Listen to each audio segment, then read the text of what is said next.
Good morning everyone. Today we are going to discuss about another topic of the subject robotics in medicine, that is multiple input and multiple output system MIMO. After completion of this presentation, you must understand about the multiple input and multiple output system. So what is multiple input multiple output system? It is a control system that has more than one input and more than one output.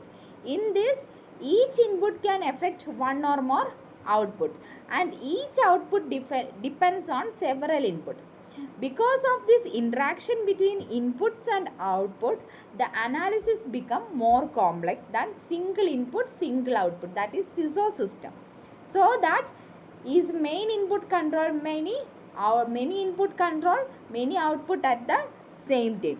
That is the basic definition of a MIMO system. So here we have a block diagram, that is a single input and multiple output. So from the figure we know that is the y1, the output y1 equal to r1 minus r1 is our input, y2 into h2. y2 into h2 means that we get the output from the comparator from y2 h2 into g1. Even same way we have to write the y2 equal r2 minus y1 into h1 the whole into g2. So r1 r2 that is our input, y1 y2 that is our output, g1 g2 is the forward block and h1 h2 is the feedback block. Each output is fed back and affect the other input. This is called, that process is called cross coupling. So what is a cross coupling? Each output is fed back and affect the other input, that is cross coupling.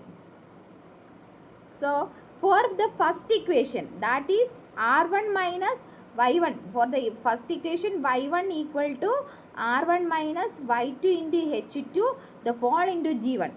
At this first summing point, input is what? r1, feedback is at y2 into h2 and it is subtracted. Input to g1 equal to r1 minus y2 into h2. So y2 affect the first system through h2. Signal now passes through g1. We get the equation of output y1 equal to r1 minus y2 into h2 the whole into g1. For the second equation, the process is same, that is input is r2, feedback equal to y1 into h1 and is subtracted. Input to g2 equal to r2 minus y1 into h1. This means what? Output y1 affect the second system through h1. After passing through g2, y2 equal to g2 into r2 minus y1 into h1. So substitute y2 in the first equation. So we get y2 equal to g2 into r2 minus y1 into h1.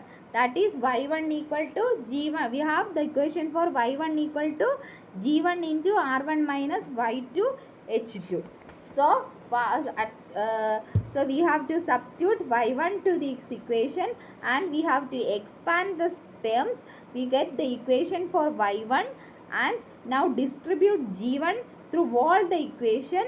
We get another equation for y1 and bring all the y1 at the left side and rearrange the equation and dividing the both side, we get the final equation for y1 equal to r1 into g1 minus r2 g1 g2 h2 divided by 1 minus g1 g2 h1 h2.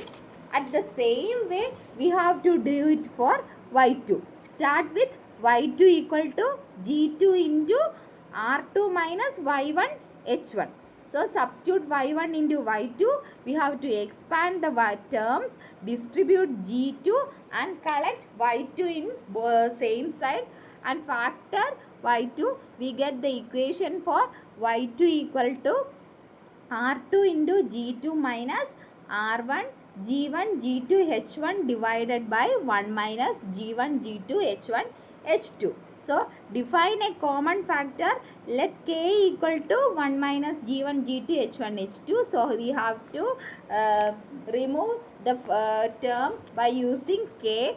Both equation have same denominator K. Now arrange output in matrix form, that is matrix y1 y2 equal to g1 divided by k minus g1 g2 h2 divided by k minus g1 g2 h1 divided by k and g2 divided by k into r1 r2. We have to just arrange the terms and remove the denominator by using the factor k.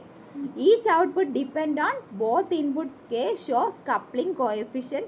If k equal to 0, the system become unstable. This matrix is called transfer function matrix. And the final matrix, here we have a final matrix, and this matrix is called transfer function matrix. So that's all about multiple input, multiple output system.